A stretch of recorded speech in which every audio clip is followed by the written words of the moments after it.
Is it ever too much? I'm your host, Tiffany Souter, and this is Scared Confident. Decidedly, yes. Sometimes it's just too much. And that's often when you figure out what you're really made out of, because you have more capacity than you think you do. But yeah, some days it's just too much and you have to do it anyway. And that's how it goes. And also, it being too much for a really, really, really long period of time is not sustainable. I keep talking about this theme of you have to get it to a place where it's sustainable. Otherwise, you're not going to get there because you're going to burn out. Something's going to explode. You're going to compromise on something that's really, really important to you. And then you're going to be pissed off because you got the wrong thing. It's so top of mind for me right now, seeing Bill and Melinda Gates divorce in the news. They don't owe me an explanation. But I keep thinking about, man, wouldn't it be crappy to like literally have anything you wanted, and not have love? I just feel like it would really be crappy. Like I would be super pissed if that's where I got. I'm not opining on their situation. That's their situation. But for me, it's like, man, that would suck. And so I think we have to understand that when it's too much for a long period of time, something's got to give. You cannot trick the laws of relationship and gravity for a really long period of time. The other thing that I think when it's too much for too long is I've got two options. I've got to quit something or I have to fix it. Like those are the two options. You got to quit or you got to fix it. And sometimes it's figuring out what do I need to say no to, because a perpetual state of yes does not work. But again, or you just have to fix it and you have to figure out what's not allowing you to have enough margin so that you can keep giving the thing that you want to grow more of your energy. I read this article, who knows? Sorry, I can't give attribution to it, that talked about people who train physically, like they're athletes, performance athletes, professional athletes. They take they're as serious about their training, the like friction, load, weight that they put their muscles under, as they are about their rest, the way that they treat their muscles after they've performed, the way that they recover, the way that they oxygenate, the way that they care for their physical body when it's in a resting state is as much part of their performance plan. And I think for us as knowledge workers, we're all jazzed up about the learning that we need to do and how we have to keep pushing and, all this, like, let's be great.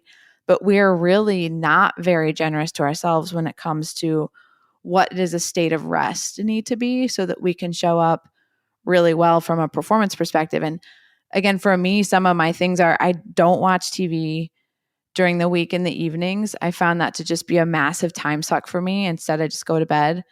My husband and I get away a lot compared to, I would say, other people that I talk to, and that's probably 3 to 4 times a year.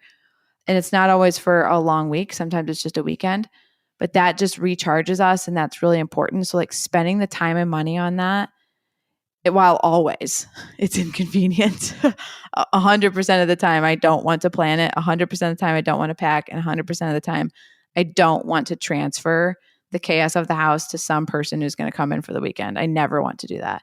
But I'm always so glad that we do, because it's part of the way that we sort of stay charged for what the demands of our lives takes from us. So figure your thing out. Is it ever too much? Totally. And you're going to hit that wall a lot if you have a 2-career home. Knowing when you're getting there and you've got to back off because this isn't going to, like, I can't heal in my environment. I can't recharge here. You got to figure out what your timeout looks like.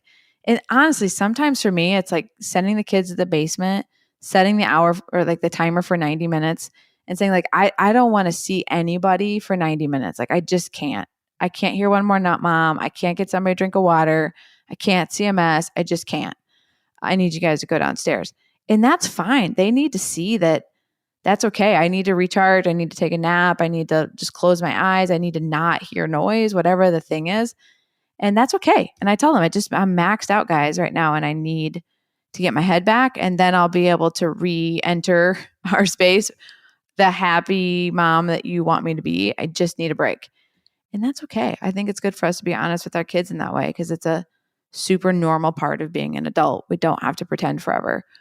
The other thing I do, I find that this is a little bit of a tangent, but I find chaos in my space gives me less mental capacity. So like when every surface has crap on it, when everybody's shoes are not on the shelf that I paid to be built, when everybody's backpacks are on the laundry room floor, for some reason, I just can't when that's the case.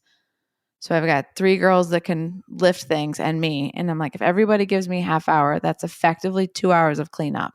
So we're going to turn on, the timer on Amazon. We're going to play some tunes and everybody's going to give me a half hour and I'm going to make it a little bit fun, but we're going to get this crap cleaned up. And I just find it clears my head so much. So that's also, I have learned when I'm like real mentally fatigued, sometimes it's because I'm tired and sometimes it's because my space is chaotic and I need to clean it up. And I have learned it's not always my job to be the maid. Like I'm not their servant, I'm their mom, but they can help too. And so that helps get the space tidy. When you have to clean it up, you're better at taking care of your crap when you walk in the house because you understand it's annoying to have to redo that. And that also has been a little hack for me that's helped me find some more capacity. So what else is on your mind? Text me, 317-350-8921, 317-350-8921. And be sure to follow along on your favorite podcast app. Thanks for listening today.